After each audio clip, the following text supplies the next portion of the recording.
نظر الزهر فاصطفاك عبيرا وغدا الليل من سناك منيرا وكأني أرى النسائم رقات وغدت من نحمده ونصلي على رسوله الكريم أما بعد একটি সুখী ও সমৃদ্ধ দাম্পত্য জীবনের স্বপ্ন সবাই দেখেন, কিন্তু সবার জীবন কি সুখী হয়?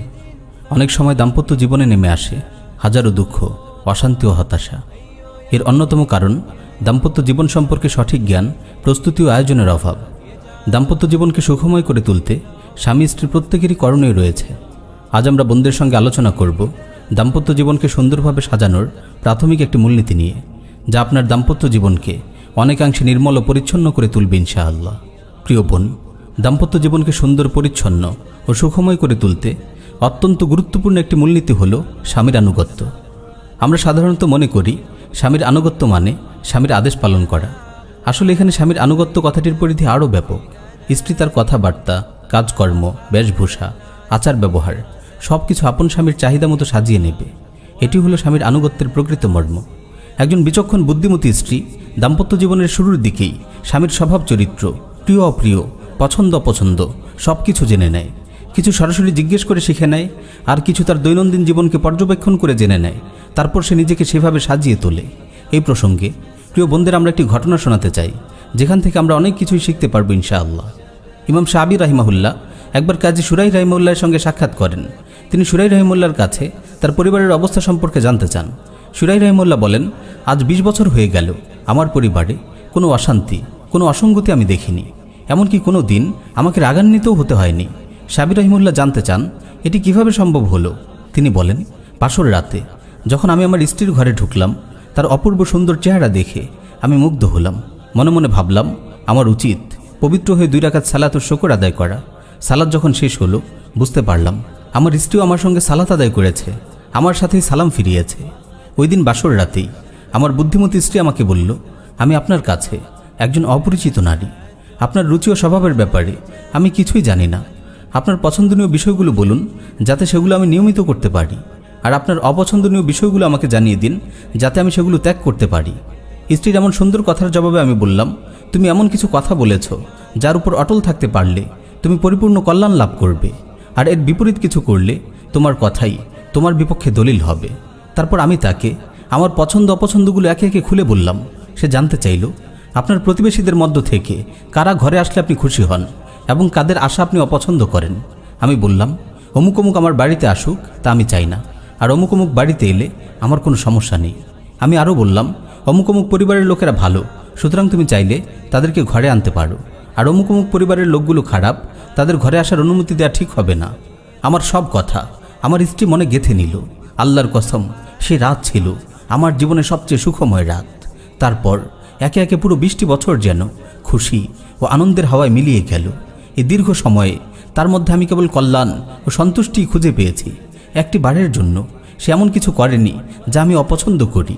হ্যাঁ, শুধু একবার তার একটি কাজ আমি অপছন্দ করেছিলাম, তবে পরে আমি বুঝতে পারি ভুলটি মূলত আমারই ছিল। এই অবস্থাতেই সে আমাকে ছেড়ে আল্লাহটাকে সাড়া দেয়। আল্লাহ তার উপর রহম করুন।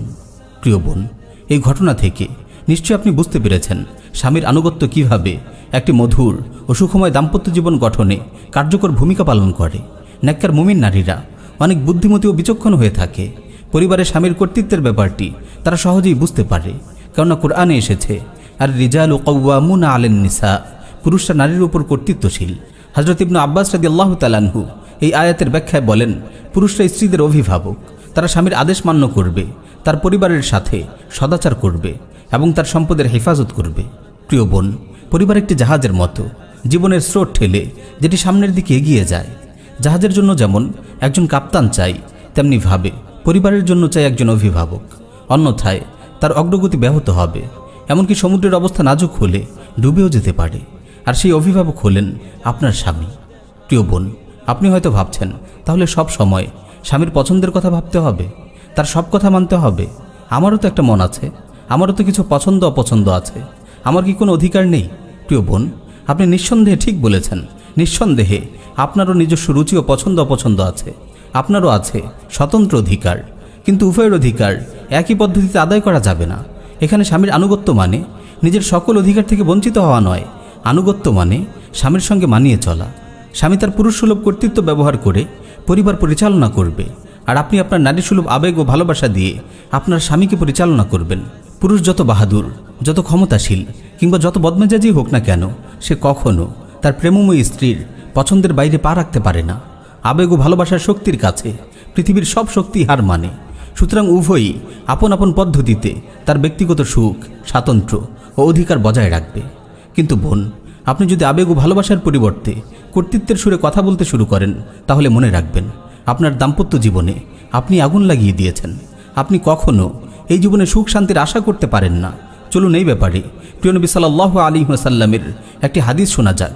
ইমাম তাবরানী রাহিমাহুল্লাহ সংকলিত আল মুআজামুল আওসাত গ্রন্থে বর্ণিত একটি সহিহ হাদিস এসেছে। একবার রাসূল সাল্লাল্লাহু আলাইহি ওয়াসাল্লাম সাহাবাদের এক মজলিসে বলেন, আলা উখবিরুকুম বিনিসাইকুম ফিল জান্নাহ, আমি কি তোমাদেরকে জান্নাতি স্ত্রীদের সংবাদ দেব না? সাহাবারা বললেন, অবশ্যই দেবেন হে আল্লাহর রাসূল।